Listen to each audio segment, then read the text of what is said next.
You indicate that from 2018 to date, the task team has been assigned responsibility for approximately 612 dockets. Sorry to interrupt again. At the end of paragraph 93, you actually do make the point about the success of the task team. The last sentence reads, the PKTT thus has a demonstrably unmatched success rate. What I'm interested in is this: what is the comparator? One can only meaningfully talk of unmatched success if there is a stated norm or comparator. What's that comparator? We know that the province of KwaZulu-Natal, historical, that has been a problematic province with regard to political violence, which dates back to the days before democratic South Africa. And we know of the task team that was established back in 2018. But this political killing task team has its genesis in a previous task team that was established back in 2011. General, you referred to intra-party killings. Do you want to please explain that?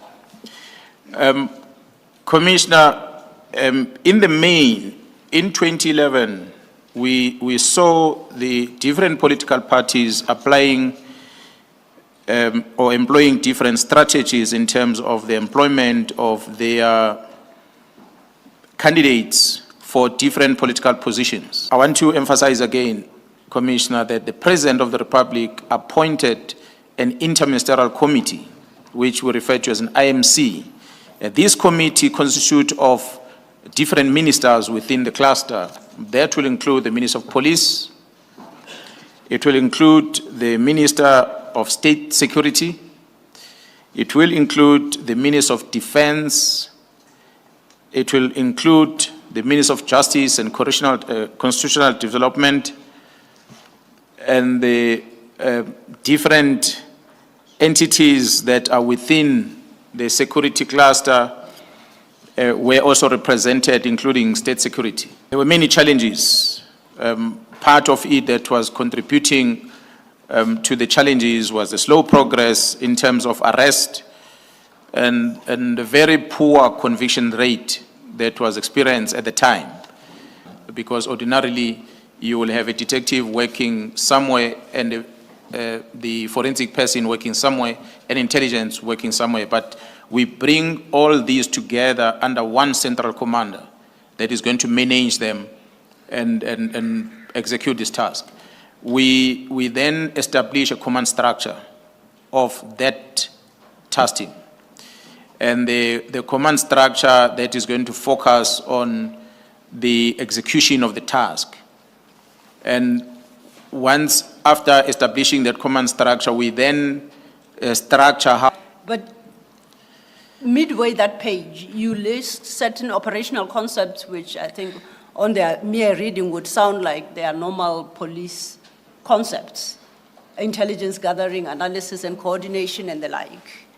What about this particular task team was peculiar as compared to the previous regarding an approach to these concepts?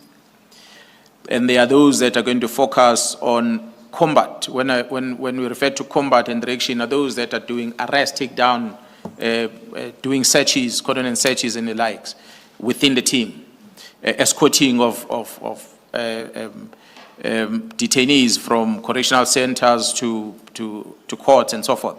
South African Police Service is not structured in KwaZulu-Natal. It is a national, one central South African Police Service. So therefore, if we have resources that are not there in KwaZulu-Natal, we have to source it from other provinces because it is one. For our purposes, do we really need this detail, advocates? If the commissioners are comfortable, not necessarily. It doesn't have to be a deep dive into that. On the side. Okay. So now we are at a point where the plan is developed and costed and has been approved by all divisions, including the National Commissioner. What happens thereafter? You deal from page 30 with the fact that the public killings, political killings, trust him, my apologies, operates in KwaZulu-Natal and at paragraph 83. You say it operates at KwaZulu-Natal and the Eastern Cape under General Khumalo's supervision and directed by the National Steering Committee, the IMC, and the President. But because you understood from the Morani Commission that the motive for these killings in the main were tenders. So, and the people that were affected in the main are the municipal managers, the CFOs or municipalities, and as well as different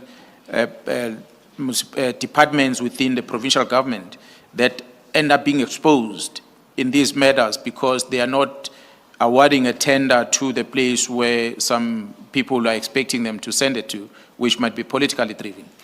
And you'll find that while we are pursuing that, maybe the family relatives of such individuals, they become victims themselves. Typical example, if the CFO or the municipal manager relative is kidnapped or the family is attacked and they were thinking that they are taking the political leader or the CFO or municipal manager, but maybe they attack his family and he's not there at the time. We can see as a province that this looks like was directed at this person. And this person is protected by the work of this team, but the relative is not. But we can see this attack was aimed at getting to this person. So we take that docket and it becomes a parallel docket because it's not listed. That individual who's a victim is not listed as one of the priority people that we must focus on.